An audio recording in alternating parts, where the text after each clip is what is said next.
So as we continue in Proverbs chapter 26, we saw last time in the first portion of the verses the lifestyle and the relationship of a person who's basically a fool or a foolish person.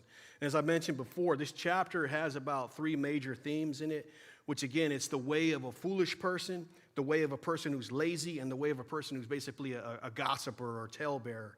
So now we're focusing on the habits and the ways and the character of a lazy person as we move into verse 13.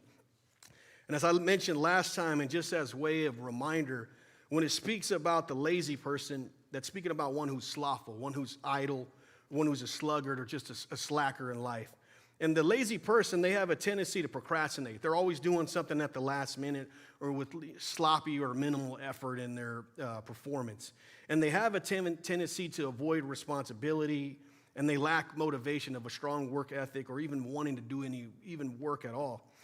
Or if they even have a job, what they do again is they put in minimal effort on the job. Minimal effort on the job, minimal effort in the tasks of what they're doing. And they're just content with just achieving enough to get by. That's basically what they like doing, just doing the bare minimum just to get by. And when they're called out for their actions of laziness, they have nothing but excuses for their behavior.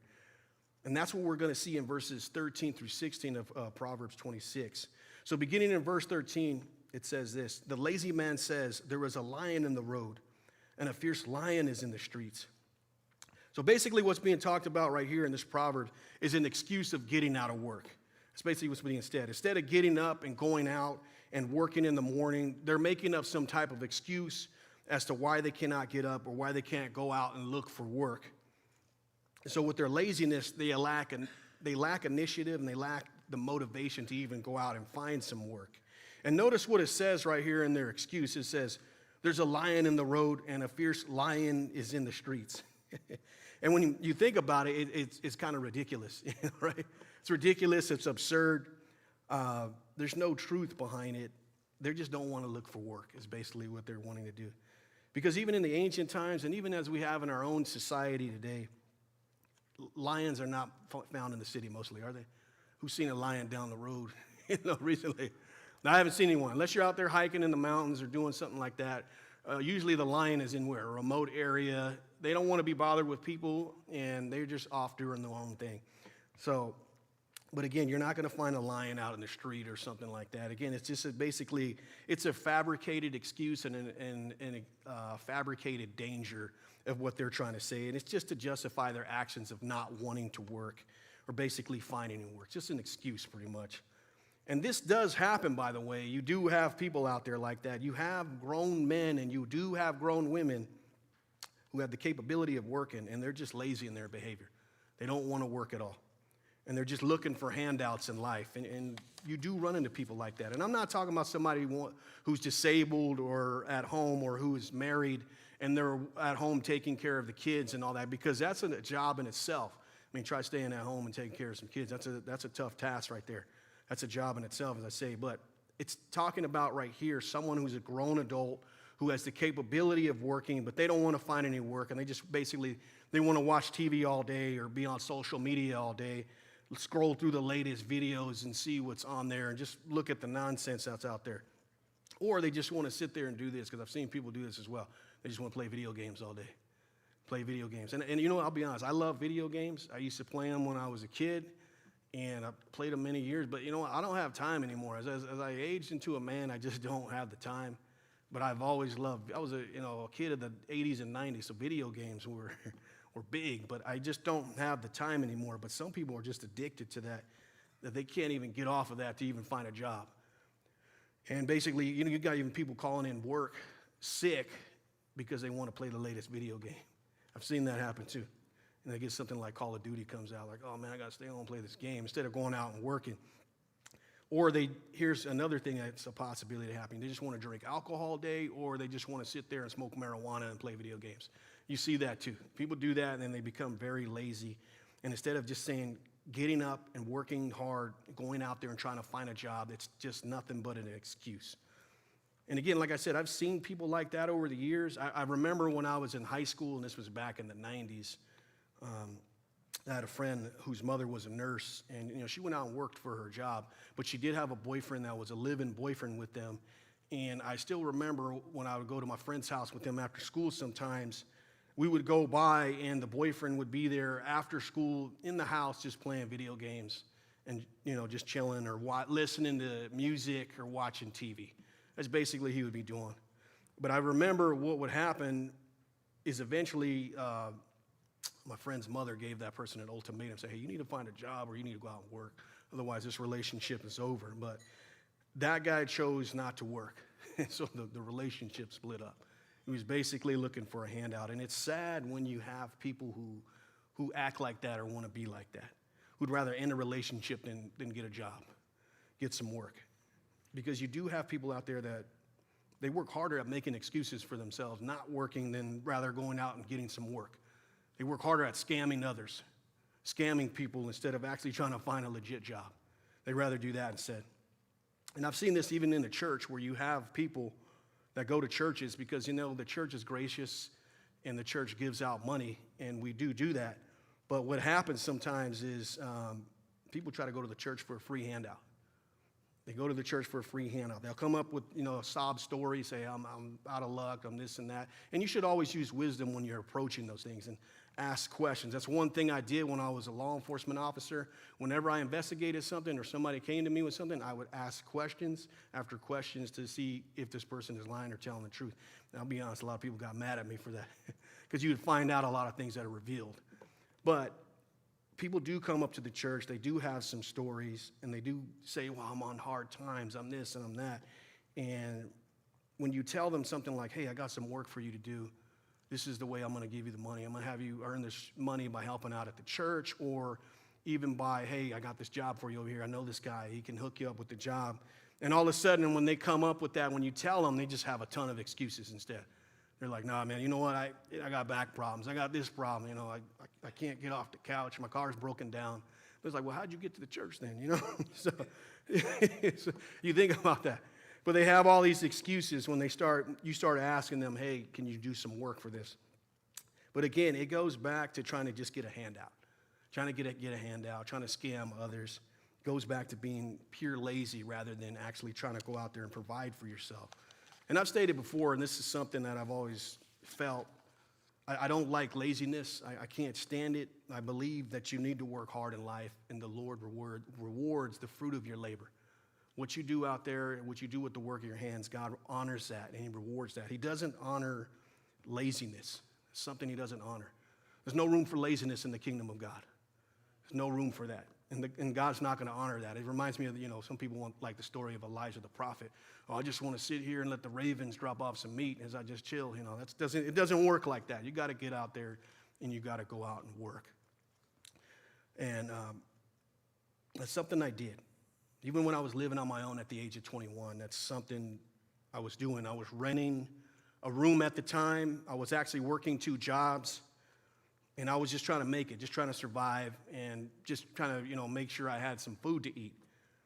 And even later when I was working as a law enforcement officer in my life, man, I was the one working in my family. It was me and my wife and my 3 little ones. My wife was at home taking care of the kids and raising the kids, which I was really grateful for. And I just went out there and I worked and I put in the hours, I put in the overtime, and I did what I needed to do to take care of my family. That's what I did. And I didn't complain about it either. I just went out and worked. And was I tired at times? Yeah, I was working a lot of hours. I was tired, but I still put in the work. I just went out there and worked because I knew that's what I needed to do as a man, to take care of my family. It was necessary for me to do that as a man and take care of them. Because the scripture says in 1 Timothy chapter 5 and verse 8, it says this, but if anyone does not provide for his own, and especially for those of his own household, he has denied the faith and is worse than an unbeliever. And that's true. If you're not going to provide for your own self or your own household, then what the scripture says right here is you denied the faith. Your attitude, the way you're acting, you're worse than a non-believer. And that's pretty harsh for some people to hear. But again, here's the thing I always believe. Hard work, it always pays, and it's the Lord who rewards that work. He rewards that.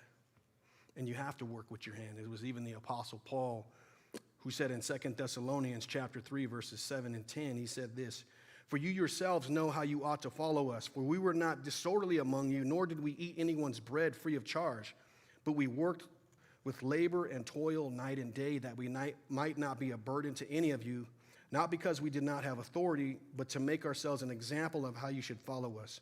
For even when we were with you, we commanded you this: if anyone will not work, neither shall he eat. So again, right here, that's powerful. This is what the Apostle Paul's laying out. As Christians, we're called to be diligent. We're called to work hard. We're called to be an example of living epistle and working hard in the things that Christ has given us.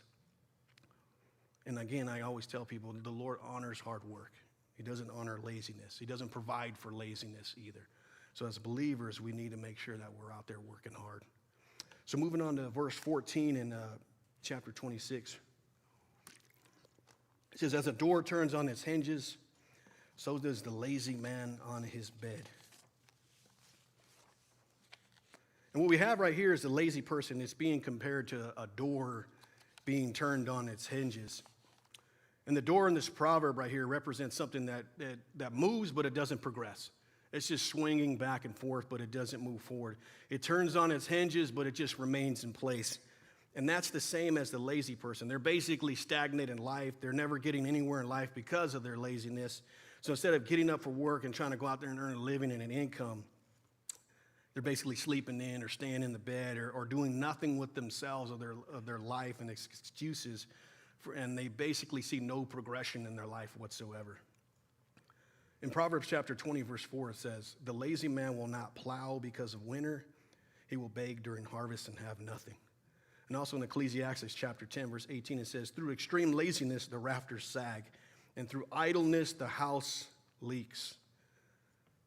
Again, right here, because of the lazy person's refusal to get up and work, not going to go anywhere in life.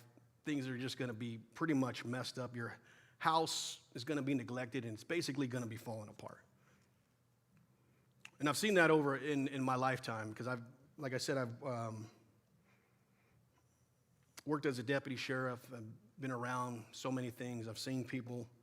But what happens is people can actually see another person's achievements and what the Lord has blessed them with, and they can actually start to have some envy or jealousy because of that. They can see that and become envy, and jealousy will start to set in. And they'll even say things like, hey, you know what? I want what that person has. They have the nice house. They have the nice car. I want the income that they have. They want those things in life. But here's the thing. They're unwilling to put in the work to go and do it. Unwilling to go out there and sacrifice and work hard for it. They just want it handed to them.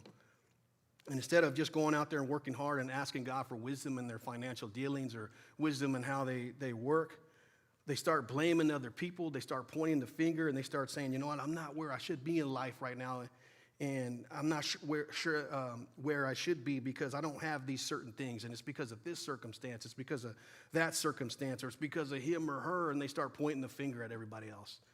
And I've seen people do that. They're just pointing the finger, trying to blame someone else for their inactions of not getting up and going out and working hard. They had the opportunity to do something, but they didn't take it. They were lazy. And like I said before, the Lord doesn't honor that. He doesn't honor laziness. He doesn't honor any of those things, but he rewards hard work. And again, as believers, that's how we should perform, working hard in all that we do. So moving on to verse 15 in Proverbs 26, it says, the lazy man buries his hand in the bowl. It wearies him to bring it back to his mouth. And when I was studying this, man, I'll be honest, I was kind of laughing. I was just thinking about it. But what's being expressed right here is shown of an extreme, deep, ingrained laziness in a person. It's a person who's so lazy that they can't even muster the energy to feed themselves properly. That's basically what's going on right here. Instead of taking their hand out of the bowl to bring it to themselves and eat properly or just do something that's proper etiquette, man, they're so lazy they can't do that. I mean, the act of bringing food to your own mouth while you're eating, it's one of the simplest things you can do. But right here, for the lazy person, they find it exhausting. It's exhausting to do that. It's exhausting to eat properly. And you can think of this. Think of somebody who has a large bowl of chips or something, and after they grab a few chips, or maybe even more of a few chips, they start, throwing them in their mouths, crunching, eating it, food spilling out of their mouth. It's all over their shirt. They start trying to lick the shirt to get the chips and stuff off. But as they're eating, they put their hand back in the bowl. They just slam their hand back in the bowl and sitting there with the chips and all that. Instead of taking their hand out of the bowl and just leaving it to the side of their hand and slam back in the bowl, and they're just so lazy because they don't want to do that. It just takes minimal effort to bring your food to your mouth and, again, move your hand out the way, but they can't do that. So basically what this proverb is highlighting and what it's presenting is that the lazy person, they have an extreme, profound lack of initiative, a lack of physical energy, and even lack of basic self-care. That's basically what's being communicated. And this is true. If you have a person who's lazy, they're not going to take care of themselves properly. They're not going to eat properly. They're not going to have proper etiquette. They're just going to be completely irresponsible and depend on others rather than trying to actually take care of themselves. So that's the meaning of that proverb. So moving on to verse 16, it says this: the lazy man is wiser in his own eyes than 7 men who can answer sensibly.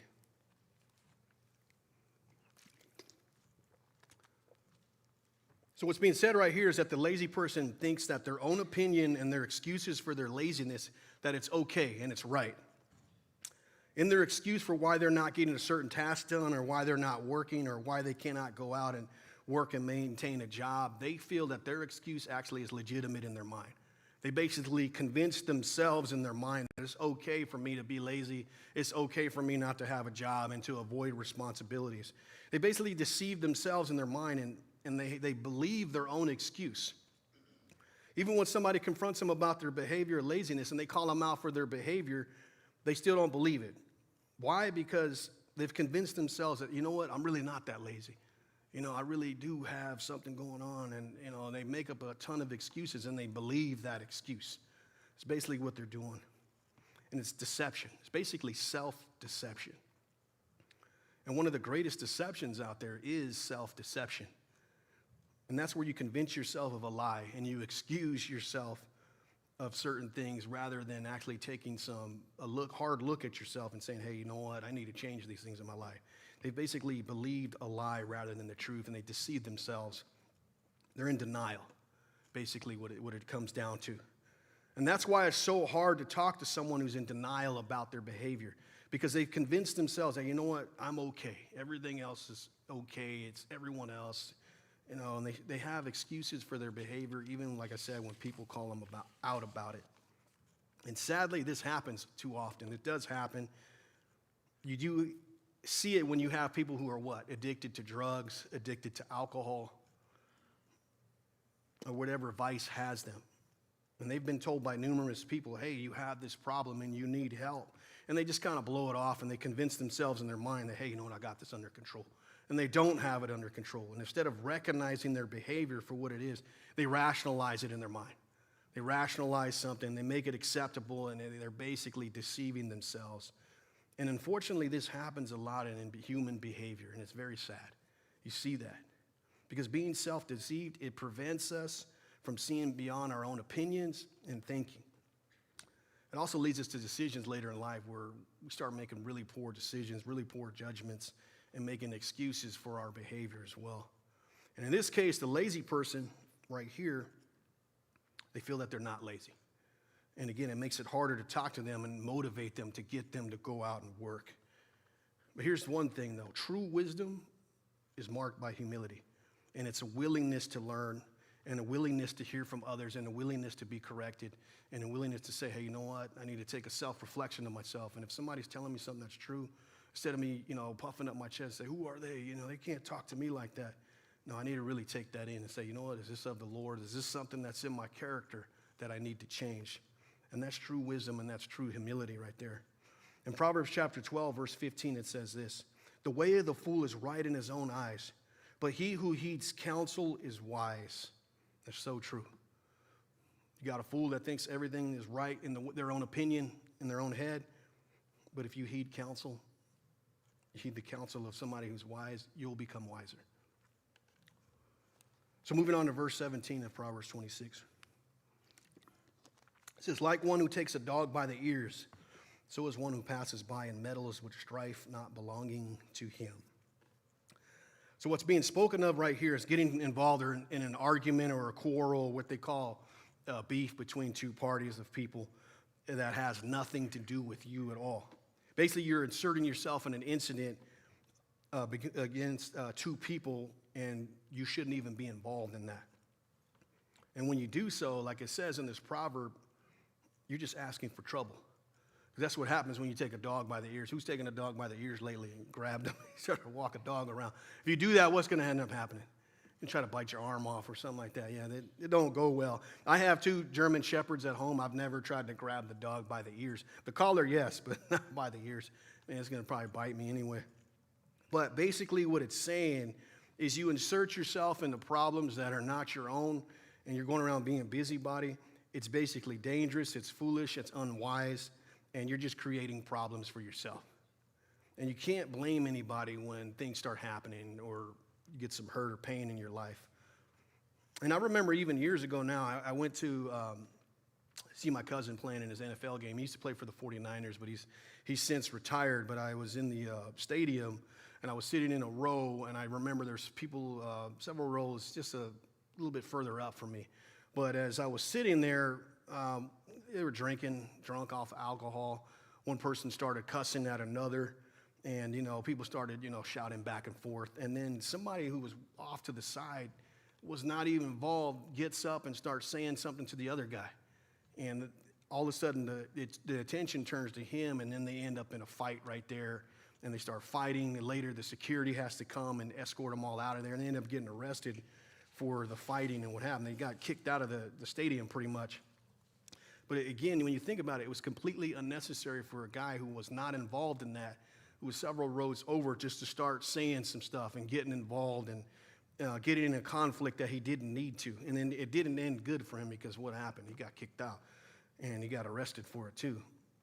So we have to be wise in what we're actually getting involved in. I remember when I was there, I was still working for the sheriff's department at the time. And I think it was my cousin who was with me. My other cousin, he was like, "Hey, how come you didn't get involved in that fight and go stop it?" I was like, "Man, I ain't getting involved in that. That's 2 people right there that security can deal with.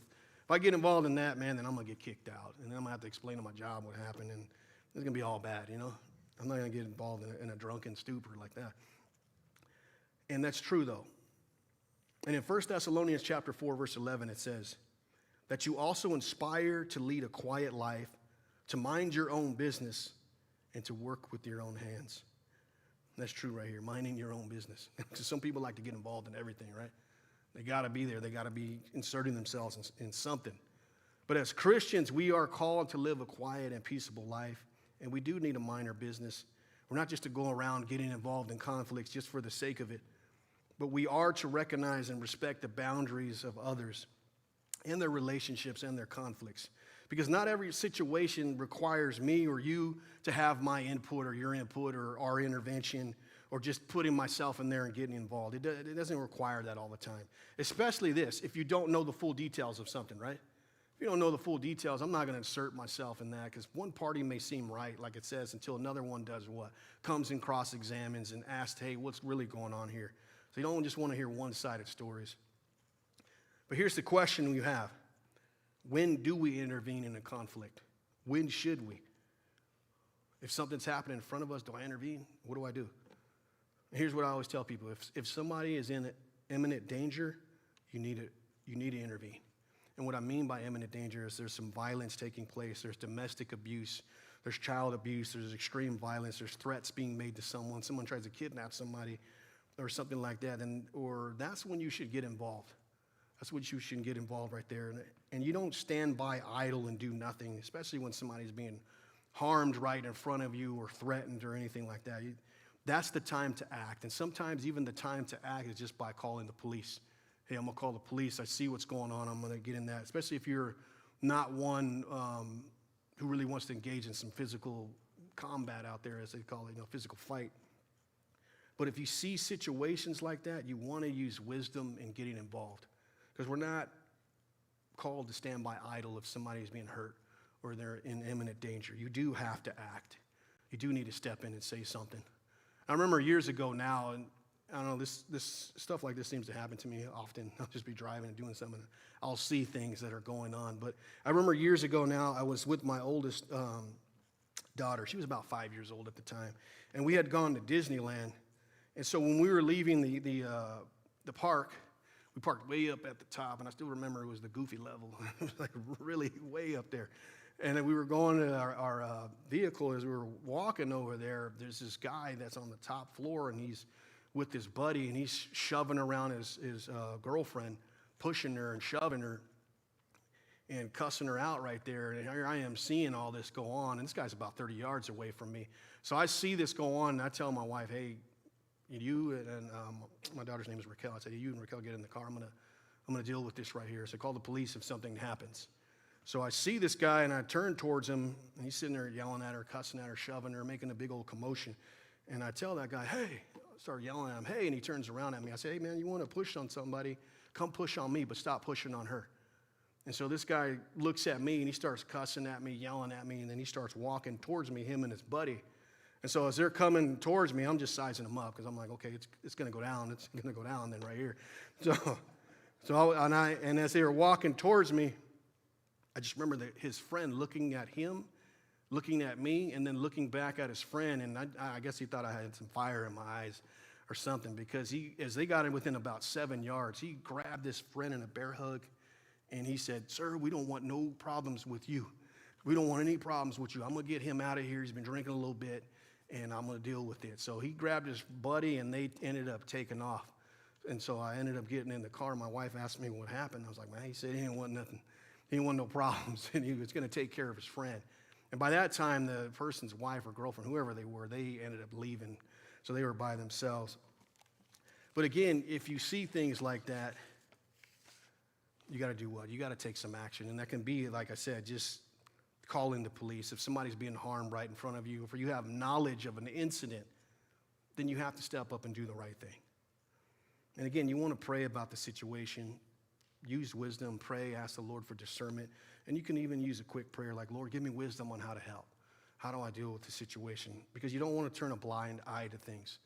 Don't turn a blind eye to things that are happening. And if you need to call the police or get the proper authorities involved, then do so. In James chapter 4 and verse 17, it says this, therefore to him who knows to do good and does not do it, to him it is sin. And that's a powerful verse right there. If I know to do the right thing and I don't do it, then sin falls on me.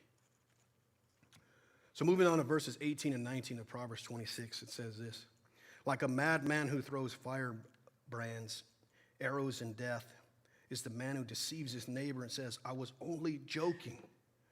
So what's being said right here is that a person who goes around deceiving their neighbor, in which the word right here, deceives, it's actually the Hebrew root word for rama, which implies like an intentional misleading. That's basically what it's saying. It's intentional misleading and causing someone to believe something that's not true. And this could be done through speaking lies, through false appearance of things, or any action that creates a misleading of something or a misimpression of something that's occurring. And basically what it's being said in this proverb is that a person who deliberately does this to another or to their neighbor, somebody close to them, and then later say, hey, I was just joking, I was just playing a prank on them, it's basically compared to being a madman or an insane person or one who shoots firebrands, in which firebrands are basically like flaming arrows pretty much, shooting a flaming arrow. And it's also compared to one who just shoots regular arrows, but when you're shooting the arrows, you're just causing injury and damage and death. But with the person playing the joke, when you look at this proverb, when they say they're joking, they're basically trying to downplay it. They're trying to downplay what they've done, especially when somebody gets upset with them or they call them out for their prank and they start saying, hey, I was just only joking. And what they're trying to do, as I said before, they're trying to downplay that, even though they physically hurt somebody in the process or caused some damage to a relationship in the process of that. And they got upset with you and they got all angry and they started yelling at you or something for what you did. But you may even get hurt as well if you're playing pranks on people like that, because people don't like being deceived in that matter. I don't know anybody likes being tricked or joked with like that, especially when it's taken too far, you know? And you can see this type of trickery, it plays out a lot on social media these days. I don't know if you guys have ever seen some of that stuff on social media, but you see a lot of people now pulling dangerous pranks on social media, and it's all for the sake of likes and getting people to get views on the video. And it's to the point where you see people getting beat up for the prank or getting punched in the face or even having a knife or a gun pulled on them because of the foolish prank that they were doing. And I remember I saw one prank on social media, just looking at something, and it popped up. It was a guy going around, talking to people in not so nice area, basically a gang-related area. And this guy was going up to people, him and his buddies, and they were saying, well, what you doing on my block over here? And then people would say, what do you mean, you're a block? Whose block is this? And then all of a sudden, they would start pulling out a knife or a gun or beating the guy up. And then they would start to say, as soon as they pull out a knife or a gun or punch them, it's just a prank, man, it's just a prank. And they would try to take off running, and the cameraman's following them and all that. And then they would stop saying, the other guy would start saying, stop playing with me like that. You don't know who you're dealing with out here, which is true. Those things were happening, and people are doing that. It's dangerous. Basically, it's dangerous. It's basically what this proverb is saying, like a madman doing those type of things. So this proverb serves as a reminder, hey, if you're going to be playing practical jokes and having those practical jokes and those pranks go too far, it's basically like a madman, and you're going to end up getting yourself hurt. And again, we should be mindful of ourselves as well if we're doing that to others. You don't want to do that type of stuff. So moving on to verses 20 through 22 of Proverbs 26. It says, where there is no wood, the fire goes out. And when there is no talebearer, strife ceases. As charcoal is to burning coals and wood to fire, so is a contentious man to kindle strife. The words of a talebearer are like tasty trifles, and they go down into the innermost body. So right here, when it starts to speak about this is now talking about the gossiper, or what they call as a talebearer. And when it speaks about the gossiper or the talebearer, it's speaking about one who's basically a slanderer or a backbiter, one who spreads gossip and rumors about others, or they're often revealing secrets without regard for its truth or potential consequences that's going to cause somebody. And again, this is the character trait of a gossiper, and it's very destructive. It creates destructive behavior, and it undermines trust within people of another person, and it basically creates conflict with people, and it damages both the individual and it damages an organization or a community. And so when it says right here, where there is no wood, the fire goes out, and where there is no talebearer, strife ceases. Just as wood does what? It fuels a fire, right? Just to keep it going. Gossip fuels conflict, and it fuels strife. It fuels strife between people. And we need to remember that gossiping is like sowing seeds of conflict and strife between others, and it's done in order to basically undermine a person's character or a person at all, or even undermine their leadership, or cause division in a party, or cause division in an organization. And it's done by making something up. It's making up some unfounded accusation, talking rumors or giving, negative criticism of someone. And it's all done in order to do what? Cause backbiting, cause fighting, and just get people to hate each other in the group. And I truly believe, and this is one of the tactics I believe, is by the enemy, Satan.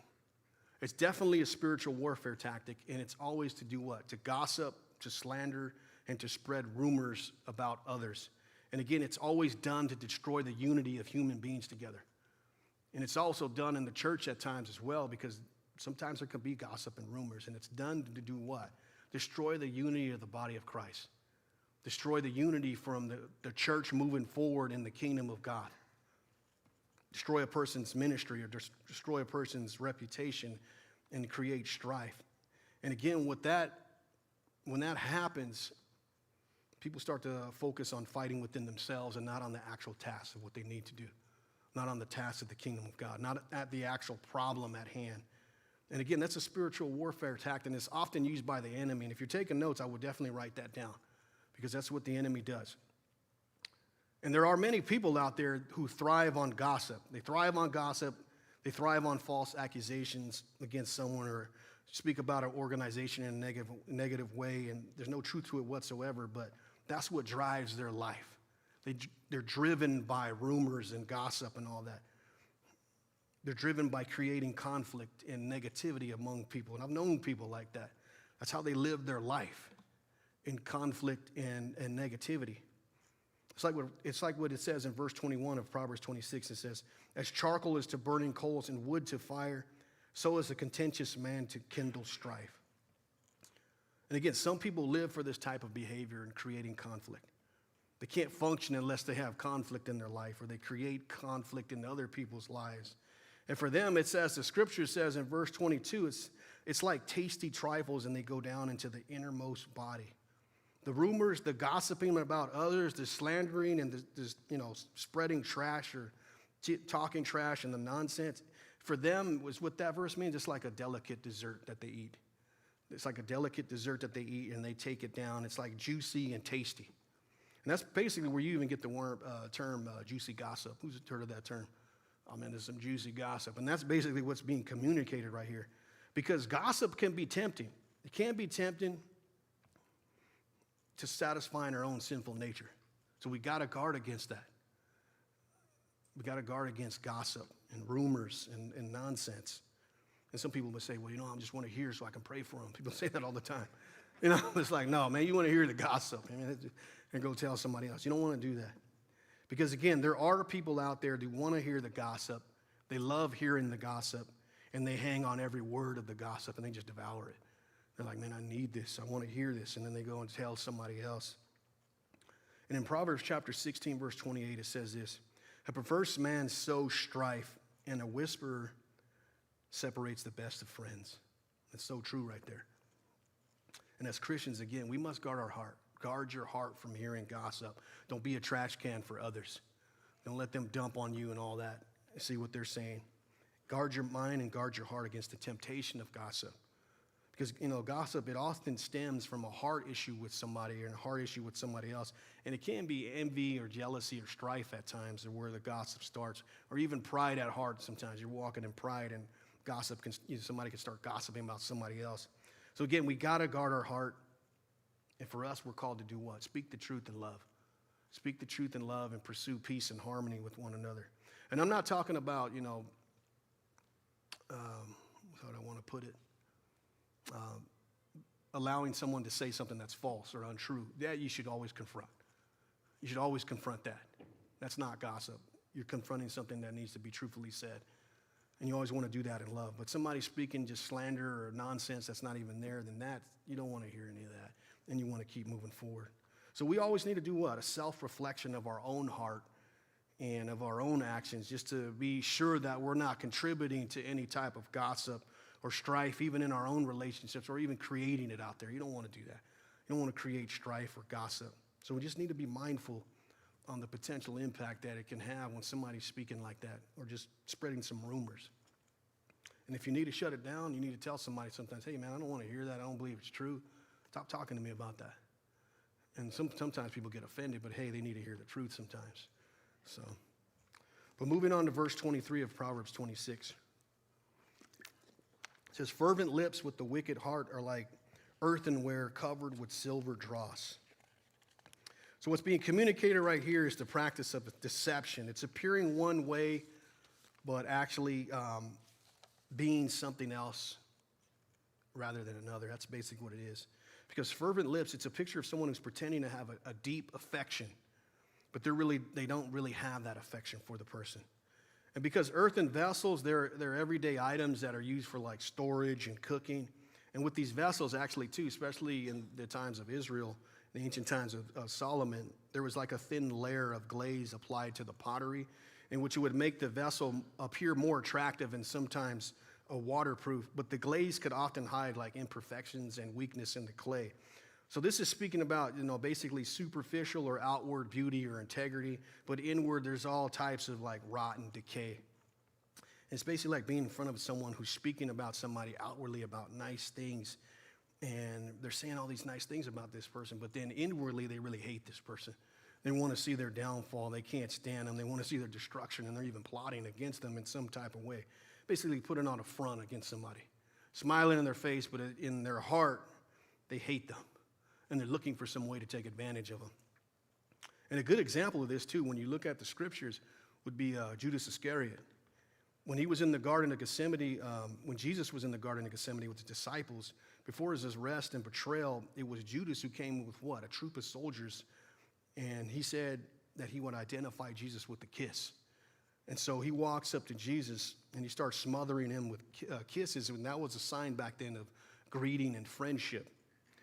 And when he did this, even Jesus called him out for it. And you look at that in Luke chapter 22 and verses 47 and 48.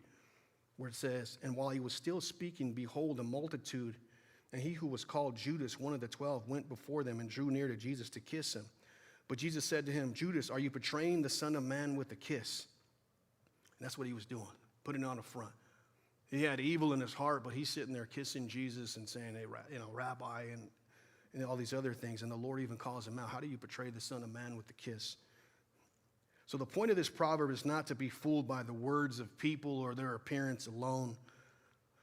Because just as glaze can make a simple pot appear valuable, deceitful and deceptive words, they can mask a person's heart and their intention for you. So you have to use wisdom.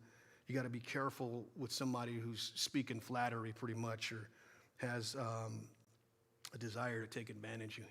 Always ask the Lord and use wisdom in that. Use prayer. Because there are people out there that try to use flattery for what? Try to take advantage of you in a certain way. So moving on to verses 24 through 26. It says this: "He who hates disguises it with his lips and lays up deceit within himself. When he speaks kindly, do not believe him, for there are 7 abominations in his heart. Though his hatred is covered by deceit, his wickedness will be revealed before the assembly." And this proverb right here is basically addressing the same concept that we just looked at, and it's basically the practice of deceitful speech. And the Hebrew word in this proverb used right here, which says disguise it, it actually implies like a deliberate act of concealing true intentions. It's basically like a person who's saying one thing outwardly with smooth words, but again, they have some wickedness in their heart and intentions that they want to deceive you and take advantage of you in several different ways. They want to seduce you in some way or another, and it's all for like evil intent. And that does happen with people. It happens often that people even do that. They do that to others to gain some sort of money. They'll speak smoothly to them and say things like, "Hey, I want to be your friend," or do this or do that, and it's all to do what? Take advantage of somebody to gain some money, or maybe it's on the job, even for a certain promotion or position where people, what they call brown nosing, start, sucking up to somebody, and they're using smooth words to try to build up this person's ego because they have some sort of ego of pride in them, and they know if they say these things, and that what's going to happen with them, or they're going to be bolstered in a certain position.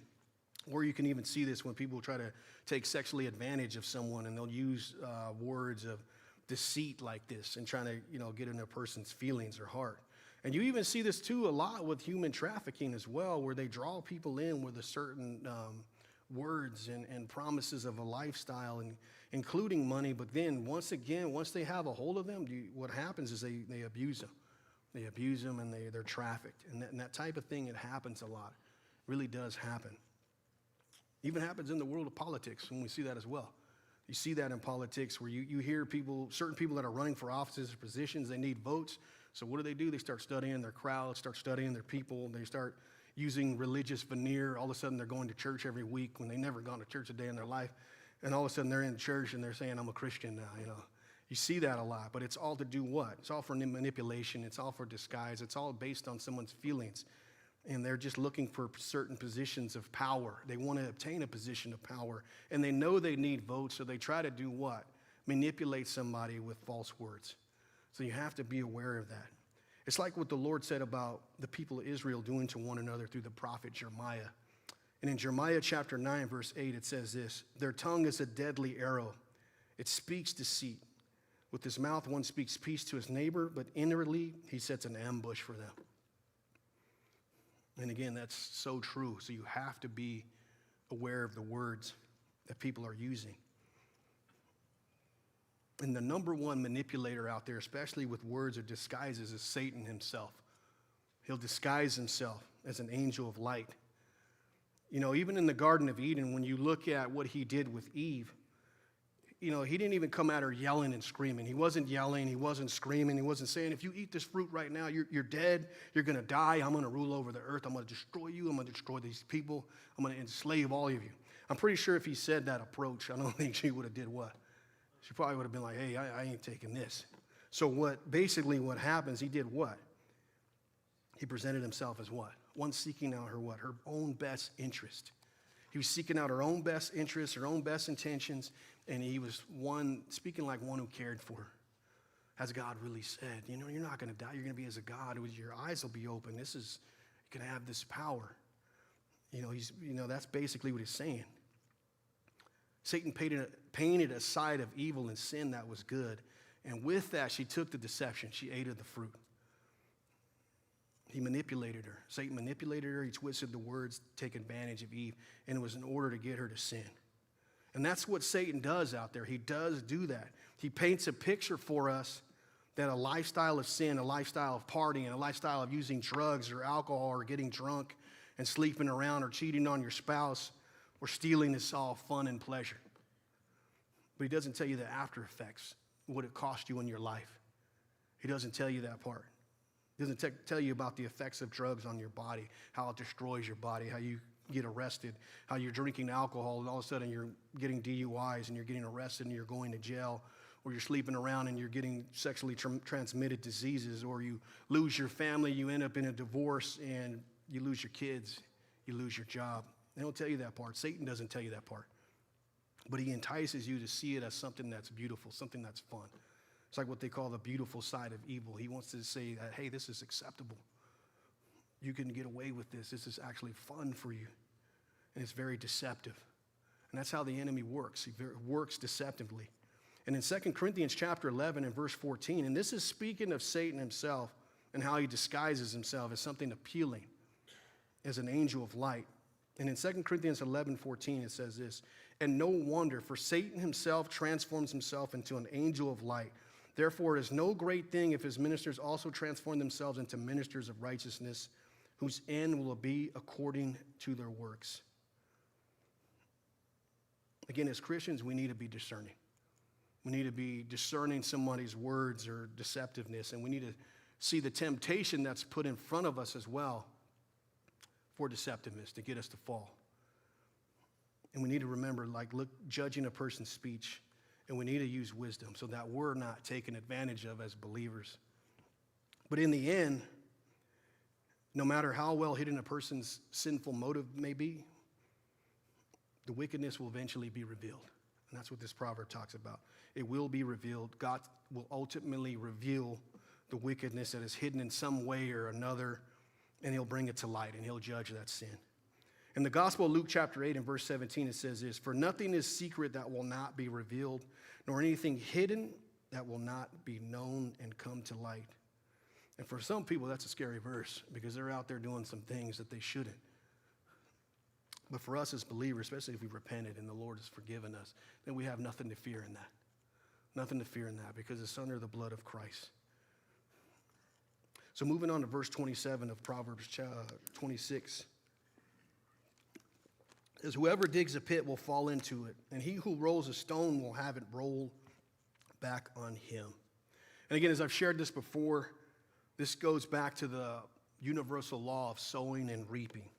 And this is for all mankind, that whatever a person sows, whether it's good or bad, they are going to reap. They're going to reap the consequences of what they've done. And if you want to dig a pit for someone else, for them to fall in it, and you make a conscious effort to try to harm somebody or intentionally set out to hurt someone or conspire against someone in some form or another, it's going to come back on you. You're going to fall in that pit instead. And that's what's being communicated. Even if you think you've gotten away with it at time, and you may have gotten away with it for a short period of time, but it will eventually catch up with you. It will catch up with you in some consequence in some form or another. And the pit that you dug, it's going to be for yourself. And some people, like I said, they want to call it karma, but I always say this is God's universal law. It's reaping and sowing of what God has put in place. And like I said, I've been a Christian now for over 26 years, and I've seen what the Lord has done over time to people who have sown and reap over the years, sowing bad seeds, sowing evil, getting over on people, and in the end, they were pretty much wiped out. It came back on them of what happened. Now, if you sow good, sow to the Spirit, then I've seen that as well. The Lord blessing a person's life for what they've sown. But again, if you reap, if you sow evil, then you're going to have the consequences of that. Sinful actions have natural consequences from God. There is that law. And if digging a pit for others fall into, you're going to fall in yourself eventually. And you can even think of examples like this, even in the Bible. You think of Haman in the Old Testament book of Esther, who sought to kill Mordecai, and he even built some hanging gallows because he wanted to hang Mordecai on the gallows. And he set out to do that. That was his goal, was to get him hung on those gallows. And what eventually happened to him is the Lord turned it around, and he was what? He was hung on the gallows instead. That's what ended up happening to him. And you can also think of Daniel in the Old Testament, who Daniel was actually he was a prophet, but he was also in the position of government, and he was overseer, almost like a governor of a state or whatever. And he worked with some people that actually wanted to plot to kill him just because he got a promotion. They were going to put Daniel in a certain position because he was wise and he had integrity and he feared the Lord and he had a good work ethic.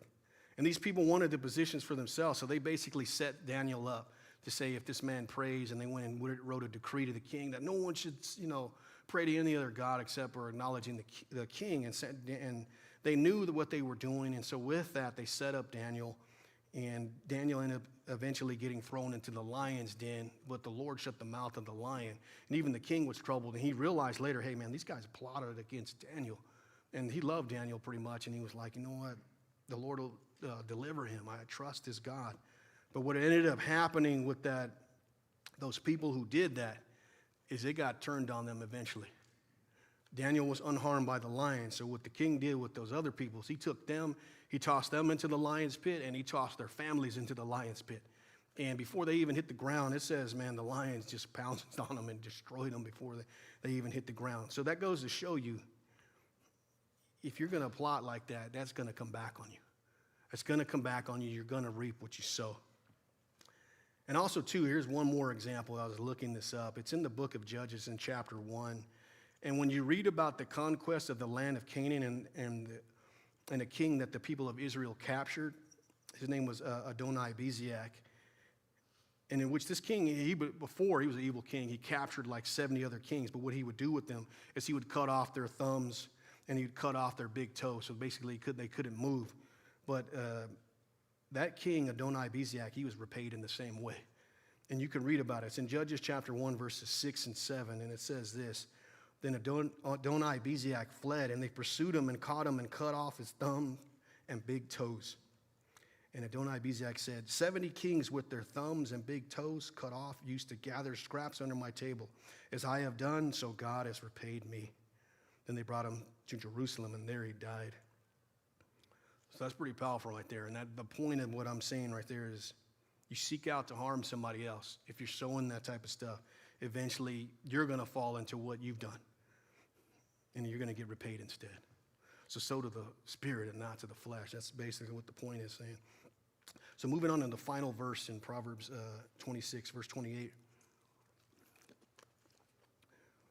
says, a lying tongue hates those who are crushed by it, and a flattering mouth works ruin. And we've seen a similar passage like this before already, and basically what's being spoken about there is those who speak lies about a person and make up rumors about a person to destroy their character. They truly hate them, and they harbor like a deep animosity towards them, towards that person. And basically the act of lying, it's portrayed as an act of hatred. If you're out there lying about somebody, you're seeking intentional harm, and you really have a vicious hatred towards that person. And lying is, when you look in the scriptures, especially Proverbs chapter 6, it's something that the Lord hates. He says he hates that. And when it speaks about in that proverb, a flattering mouth works ruin, that's saying that flattery, even when delivered with like sweet words, it ultimately leads to a person's downfall. Because, flattery is an excessive and an insincere amount of praise. That's basically what it is.